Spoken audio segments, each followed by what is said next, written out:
Durante décadas, el Ku Klux Klan difundió odio y terror por los Estados Unidos, con linchamientos, amenazas y discursos racistas. Pero cuando sus miembros son arrestados, todo cambia.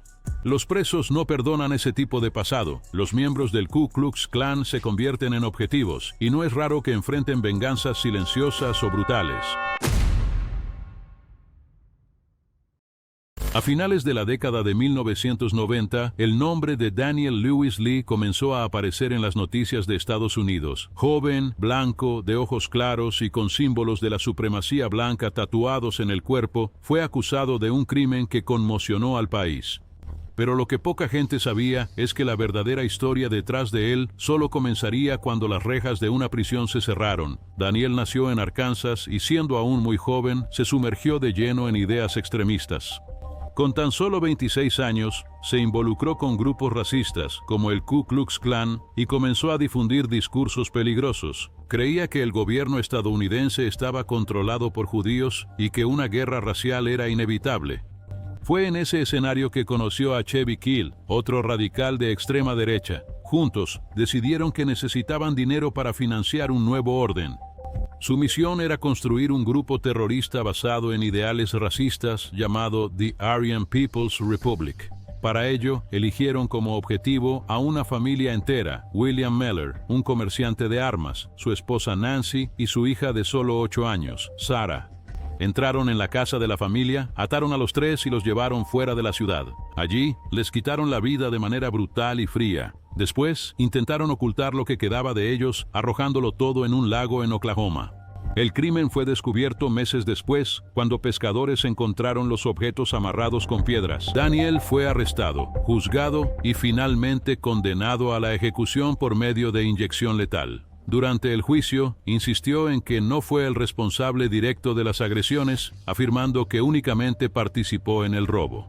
Pero eso no bastó. La fiscalía presentó pruebas sólidas y el jurado decidió que merecía la pena máxima. En cuanto a Kehoe, su cómplice, fue condenado a perpetua. Durante los años siguientes, Daniel vivió en el corredor de la muerte de la Penitenciaría Federal de Terre Haute en Indiana. Estuvo aislado por más de 20 años, mientras su ejecución era postergada por batallas judiciales. Durante ese tiempo, él se mostraba tranquilo, casi siempre solitario, pero incluso aislado, la fama de supremacista lo seguía. En la prisión, los nombres vinculados al Ku Klux Klan y otros grupos de odio no tienen una vida fácil.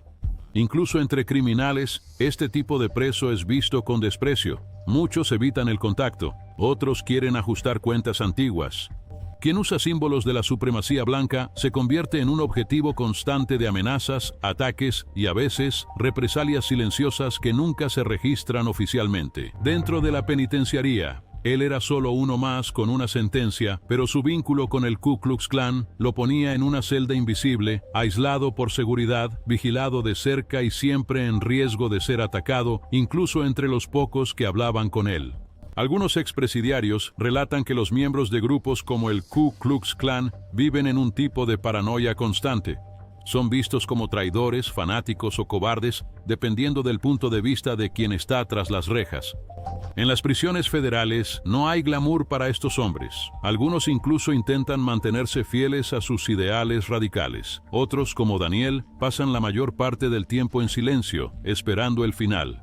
No existe gloria detrás de las celdas, solo el peso de saber que afuera todo ha terminado. El 14 de julio de 2020, a las 8 de la mañana, Daniel Lewis Lee fue ejecutado. La sentencia se cumplió tras 2 décadas de espera. Antes de ser llevado a la sala de ejecución, Lee afirmó que era inocente. Dijo que no quitó la vida a nadie, incluso con todas las pruebas apuntando lo contrario. El caso ganó aún más notoriedad por otro motivo. Daniel fue el primer preso federal en ser ejecutado en los Estados Unidos después de 17 años de pausa en las ejecuciones. El gobierno de Donald Trump retomó las penas máximas, y Lee fue el primero en la fila. Su final estuvo rodeado de protestas, incluso de la propia familia de las víctimas, que creía que él debería pasar el resto de su vida en prisión, pero no ser ejecutado. Dylan Storm Roof nació el 3 de abril de 1994 en Columbia, Carolina del Sur. Desde temprano mostró señales de que algo no estaba bien. Su infancia estuvo marcada por problemas familiares. Los padres se separaron cuando él aún era pequeño y pasó la mayor parte del tiempo entre una casa y otra. Sin amigos, sin planes y con un historial de fracasos escolares, Dylan terminó aislado del mundo real. Poco a poco comenzó a hundirse en foros racistas en Internet. Fue allí, solo frente a un ordenador, donde se sumergió en teorías de la supremacía blanca, vídeos violentos y discursos que incitaban al odio. Comenzó a vestirse con símbolos de regímenes radicales, siempre llevaba una bandera de Sudáfrica del apartheid y afirmaba que las personas blancas estaban siendo borradas en Estados Unidos. Con el tiempo, decía estar listo para actuar y eligió un lugar que para muchos representa esperanza, fe y acogida: una iglesia. En la noche del 17 de junio de 2015, Dylan Roof entró en la Iglesia Metodista Episcopal Africana Emmanuel, en Charleston, Carolina del Sur. Estuvo sentado más de una hora en el lugar donde se estaba llevando a cabo un estudio bíblico. Dentro, 9 personas negras lo recibieron con educación. Él escuchó, observó y esperó. Luego, actuó. El caso detuvo al país. Un joven blanco motivado por el odio racial agredió a 9 personas que estaban desarmadas y en oración. La tragedia generó protestas en varias ciudades y provocó un debate nacional sobre racismo, seguridad y extremismo doméstico. Después del ataque, Dylan huyó. Fue encontrado al día siguiente en un control en Shelby, Carolina del Norte. Estaba tranquilo y, según los policías, parecía no mostrar ningún arrepentimiento. Juicio, frialdad y pena máxima. Dylan Roof fue acusado de crímenes federales de odio, además de eliminación en masa. Durante el juicio, decidió defenderse solo. No mostró arrepentimiento y afirmó varias veces que no cambiaría lo que hizo. Incluso llegó a decir que arrepentirse sería lo mismo que traicionar a su pueblo. La sentencia fue histórica, pena capital. Se convirtió en el primer estadounidense condenado a ejecución por crimen de odio racial en un caso de ataque doméstico. Además, igualmente recibió 9 cadenas perpetuas a nivel estatal. Sin embargo, lo que nadie relata es lo que ocurrió después de la sentencia, cuando los focos se apagaron y el destino de Dylan Roof comenzó a cumplirse dentro de los fríos muros de la prisión. Dylan fue llevado a la Penitenciaría Federal de Terriot, en Indiana, donde se encuentra el corredor de la eliminación del sistema federal. Allí vive completamente aislado. Y la razón no es un secreto. Dentro del sistema penitenciario, los supremacistas blancos, especialmente los que cometieron crímenes notorios, se vuelven objetivos. Incluso en un lugar donde muchos han cometido delitos graves, hay una línea que no todos cruzan, y cuando alguien se vuelve símbolo del odio racial, esa persona es un blanco fácil. La dirección de la prisión lo sabe. Por eso Dylan vive bajo vigilancia constante, aislado de la población carcelaria común, sin contacto con otros reclusos. No participa en actividades en grupo, no camina en patios abiertos y recibe visitas limitadas. Expresidiarios relatan que casos como el suyo no se olvidan con el tiempo. Incluso después de años, presos de diferentes facciones y etnias mantienen viva la memoria de lo que se hizo. Por eso, incluso con la protección ofrecida por las autoridades, hay un riesgo constante. Una mirada, una rendija, una brecha y todo puede suceder. Dylan Roof todavía espera su ejecución. El proceso de apelaciones es largo y lleno de giros. Mientras tanto, él permanece encerrado, en silencio, sin admitir culpa, sin mostrar cambio. Pero lo que le espera es inevitable. No solo la sentencia máxima, sino el olvido, porque para muchos, la prisión es el fin. Pero para aquellos que se han convertido en símbolos del odio, el verdadero castigo puede ser vivir aislados, odiados e ignorados. Edgar Ray Kierkegaard nació el 17 de enero de 1925 en Filadelfia, en el estado de Mississippi. Creció en una comunidad pequeña y marcada por una fuerte división racial. En su juventud se involucró con la Iglesia Bautista y se convirtió en pastor. Para muchos en la ciudad parecía solo un líder religioso más, pero detrás de sus sermones ocultaba un papel oscuro. Killen formaba parte del Ku Klux Klan y no era solo un simpatizante, era organizador. Coordinaba reuniones, orientaba acciones y alimentaba el odio que circulaba entre los miembros del grupo. No usaba máscaras en las calles, pero movía los hilos entre bastidores con una frialdad calculada. Mientras Estados Unidos experimentaba cambios con el movimiento de los derechos civiles, el sur aún resistía. Y fue en ese escenario que Edgar Ray Killen decidió actuar. En junio de 1964, 3 jóvenes activistas de los derechos civiles desaparecieron en el condado de Neshoba, en Mississippi. Michael Schwerner, Andrew Goodman y James Chaney estaban viajando para registrar votantes negros en la región. Eran vigilados de cerca. En una de las noches fueron detenidos por las autoridades locales, llevados a la cárcel y liberados poco después. No sabían que estaban siendo entregados. El plan, diseñado con la ayuda de Killen, era simple y cruel. Él coordinó todo: quién recogería a los jóvenes, a dónde serían llevados y el destino que les esperaba.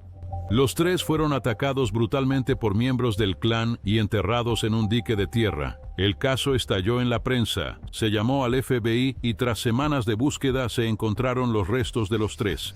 El país se conmocionó, pero en Mississippi el silencio aún dominaba. Killen fue acusado, pero en 1967, durante un juicio federal, salió libre gracias al apoyo de jurados locales.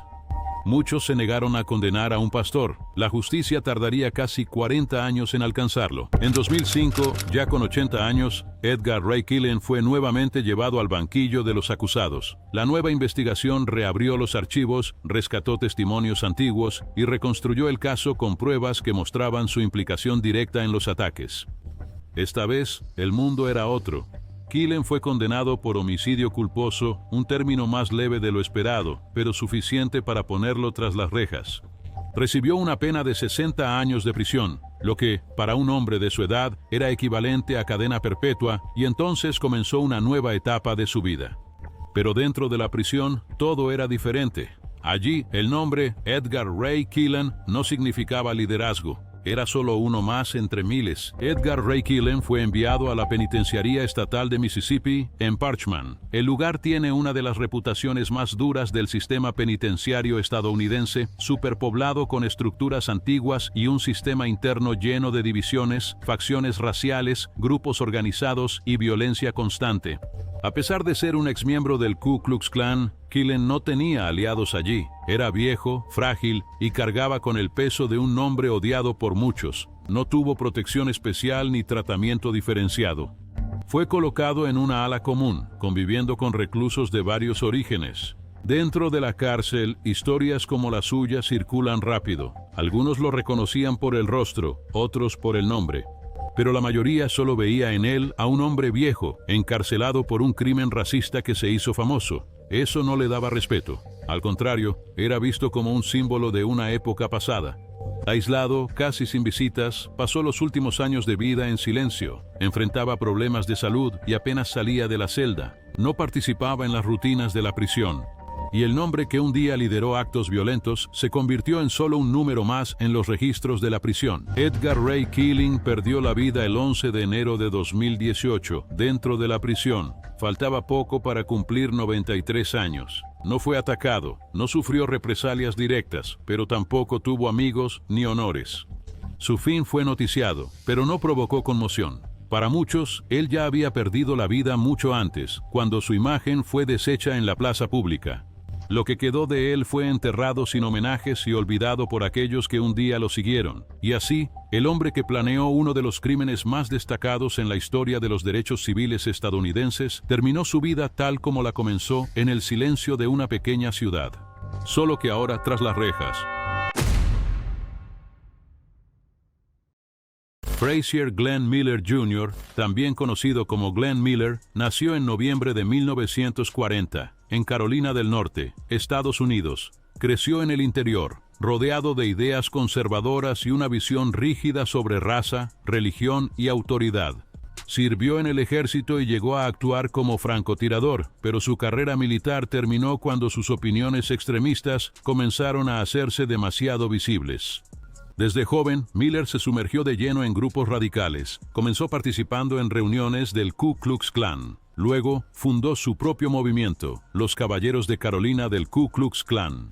No tardó en convertirse en uno de los nombres más ruidosos del odio en los años 80. Grababa vídeos, daba discursos inflamados e intentaba lanzarse como político, aunque era rechazado por prácticamente todos los partidos. A pesar de las prisiones y los procesos en el camino, Miller nunca retrocedió. Decía que estaba en guerra y que un día actuaría por su cuenta. El problema es que ese día llegó. El 13 de abril de 2014, Glenn Miller apareció en Overland Park, Kansas. Era la víspera de Pascua. Condujo hasta 2 centros judíos diferentes, el Jewish Community Center y la Villa de Shalom, y allí cometió uno de los crímenes de odio más destacados de la década. 3 personas fueron agredidas. Ninguna de ellas era judía, pero eso no importaba para Miller. Gritaba palabras de odio durante los ataques y cuando fue arrestado, declaró que había cumplido una misión. Durante el juicio, no mostró remordimiento. Por el contrario, atacó a los testigos, habló sobre sus ideas extremistas y utilizó el tribunal como escenario para difundir más odio. Fue condenado a la pena capital en 2015. Ya con 74 años, fue enviado a la prisión estatal de El Dorado, donde esperaría la ejecución. La prisión de El Dorado, en Kansas, es conocida por ser una de las más estrictas del sistema penal del estado. Y Glenn Miller, incluso con su historial militar y fama en los círculos radicales, se convirtió en solo un número más en los fríos pasillos de la prisión. Miller pasó sus años en prisión prácticamente solo, aislado por seguridad, con contacto mínimo con otros reclusos. Tenía acceso a libros y televisión, pero hablaba poco con los funcionarios.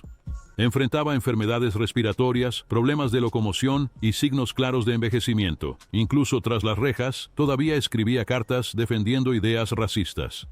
Pero ya nadie escuchaba. El tiempo que un día se usó para discursos y amenazas se convirtió en una rutina silenciosa de celda, baño y comida sin gracia. Glenn Miller perdió la vida el 3 de mayo de 2021 dentro de su propia celda. Tenía 80 años. La causa oficial fue una condición médica crónica. Estuvo 7 años esperando la ejecución, pero no vivió lo suficiente para verla suceder. Su final fue discreto, sin ceremonia, sin homenaje.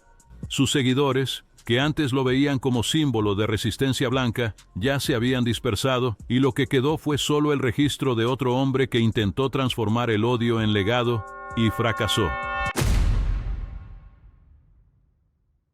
El 21 de marzo de 1981, la ciudad de Mobile, Alabama, se despertó conmocionada. En la acera de Herndon Avenue, lo que quedaba de un joven de 19 años colgaba de un árbol. Su nombre era Michael Donald. No tenía antecedentes penales. Solo estaba volviendo a casa después de comprar cigarrillos para su hermana. Lo que Michael no sabía era que ese mismo día, 2 miembros del Ku Klux Klan, Henry Francis Hayes, de 26 años, y James Tiger Knowles, de 17, habían salido por las calles de la ciudad en busca de alguien para atacar. El motivo: una especie de venganza burda después de que un jurado mixto de blancos y negros no llegara a un veredicto en el juicio de otro caso que involucraba a un hombre negro. Michael fue elegido al azar. Llamado al coche de los criminales con una pregunta inocente sobre direcciones, fue llevado por la fuerza, atado y atacado hasta que no pudo moverse más. Después, dejaron lo que quedaba de él colgado a metros de la casa de Henry Hayes, como si fuera un trofeo macabro. Al principio, la policía pensó que se trataba de una pelea por sustancias ilegales, pero la madre de Michael, Willa Mae Donald, sabía que no era así. Ella buscó la verdad. Con la ayuda de activistas y políticos locales, presionó hasta que el FBI reabriera la investigación. 2 años y medio después, el caso estalló. James Knowles, con solo 19 años en ese momento, confesó todo al FBI. La verdad se reveló, y con ella llegaron las detenciones. Henry Hayes, James Knowles, Benjamin Franklin Koch, e incluso el padre de Henry, Benny Jack Hayes, líder del Ku Klux Klan en Alabama. Knowles decidió cooperar. Contó con detalles cómo sucedió todo, desde el plan hasta la ejecución. A cambio, evitó la pena capital y recibió cadena perpetua. Ya Hayes fue condenado a ejecución, incluso después de que el jurado había recomendado prisión. El juez consideró que aquello merecía la pena máxima. La ejecución tuvo lugar el 6 de junio de 1997, en la famosa silla eléctrica de Alabama, apodada Yellow Mama. Mientras tanto, Knowles estuvo décadas encarcelado. Finalmente consiguió libertad condicional a mediados de los años 2000. Salió de la prisión, pero no del olvido. Cox, el hombre que prestó la cuerda usada en el crimen, también fue condenado a cadena perpetua, pero fue liberado en 2000. El padre de Henry, Benny Jack Hayes, llegó a ser juzgado por incitar al crimen, pero se desmayó en el tribunal. Nunca fue condenado, pues perdió la vida antes del nuevo juicio. La historia tomó otro rumbo, cuando Bill May demandó no solo los crímenes, sino a la propia organización de ellos, los United Klans of America. El juicio fue histórico. En 1987, un jurado compuesto solo por personas blancas decidió que el Ku Klux Klan como grupo era responsable. La indemnización, $7 millones. La Ku Klux Klan no aguantó el golpe y quebró. El edificio de la sede fue vendido. El dinero fue para Bill May. Fue la primera vez que un grupo extremista fue destruido financieramente por medio de un proceso civil en los Estados Unidos. Henry Hayes, a pesar de ser hijo de uno de los mayores líderes del grupo, no tuvo protección. Estaba en el corredor de la muerte aislado. La tensión era constante. Sabía que podía ser atacado en cualquier momento y sabía que no tendría ayuda de nadie. James Knowles, por su parte, se convirtió en objetivo. Dentro de la prisión, los traidores no tienen una vida fácil. Habló en contra de sus propios aliados, recibió cadena perpetua, pero también se ganó enemigos. Su condena fue dura, solo salió después de más de 25 años. Lejos de la gloria que pensaba que tendría. No olvide suscribirse para ver más videos como este.